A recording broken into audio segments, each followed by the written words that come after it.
কতই বুঝাবো সুর ভুকিয়ারে কতই বুঝাবো সুর।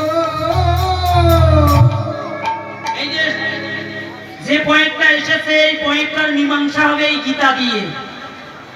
ভালো করে শোনেন, গীতা কার বাণী? পরমেশ্বর ভগবান শ্রীকৃষ্ণের মুখংসৃত বাণী হলো গীতা। গীতার আইন মানেন না বাবা, সবাইকে মানতে হবে। শুনে যান, তাহলে ভগবান দেবতার পূজা করবে। যুগ কয়টা? কয়টা যুগ? 4টা যুগ, সত্য, ত্রেতা, দ্বাপর, এটা কলি। ও মায়েরা বলেন তো এটা কোন যুগ? ডিজিটাল। আমাদের শাস্ত্র অনুযায়ী কোন যুগ? কলি যুগ। বাহ, তাহলে মায়েদের মন আছে, এদিকে কান আছে, শোনেন। বাবাদেরকে বলার সাথে সাথে বলে দেবে কারেন্ট মরিস কোন যুগ বাবা? কলি যুগ। কলি যুগ রে মদন, সরকার যে বলে স্মার্ট। হ্যাঁ স্মার্ট যুগ, ঠিক আছে। শোনো, এই যে স্মার্ট বাংলাদেশ গড়াবে সরকার, স্মার্ট যুগের কথা কয় নাই কি বাবা, ঠিক না? ডিজিটাল যুগ, ডিজিটাল বাংলাদেশ হয়েছে, ডিজিটাল যুগ হয় নাই, হয়েছে? শোনেন, তাহলে যুগ ধর্ম মানবেন না মানবেন? বর্তমান বাংলাদেশের সরকার শেখ হাসিনা যদি সংসদে আইন পাশ করে মানবেন না?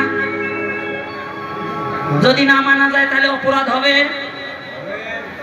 অপরাধ করলে প্রশাসন দিয়ে ধরে নিয়ে যাবে, জানতে পারলে এই ধারা অনুযায়ী আমার বিচার হবে, বিচার হলে শাস্তি ভোগ করতে হবে, হবে না? ভক্তি শাস্ত্র টিকা দিল এই কলির ভূমিতে দেবতার কোন স্থান না।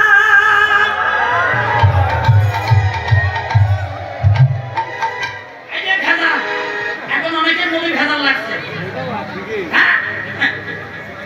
কারণ কি শুনে যান বাবা, 4টা যুগ যুগ ধর্ম যদি মানেন, কলি যুগে দেবতার কোন স্থান নাই কলির ভূমিতে। কারণ কি জানেন বাবা?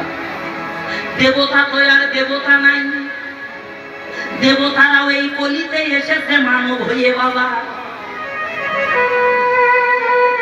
আস্বাদন করুন।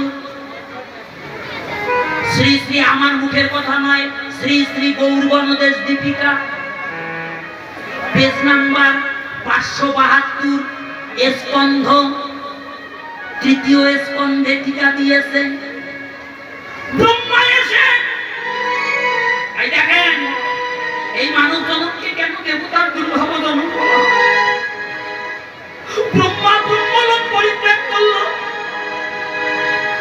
হে ভগবান,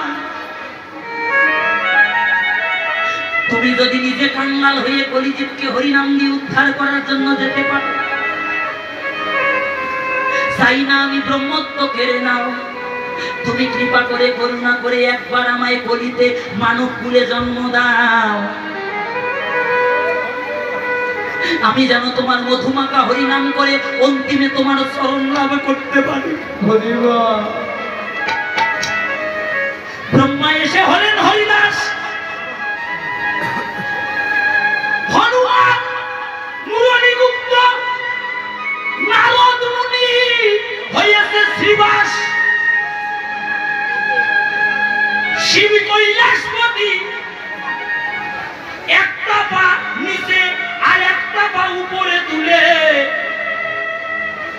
স্তুতি করতে লাগলো, কাটতে লাগলো। ভগবান, চাই না আমি এই দেবজনন কেড়ে নাও। কি হবে এই দেবজনন দিয়ে?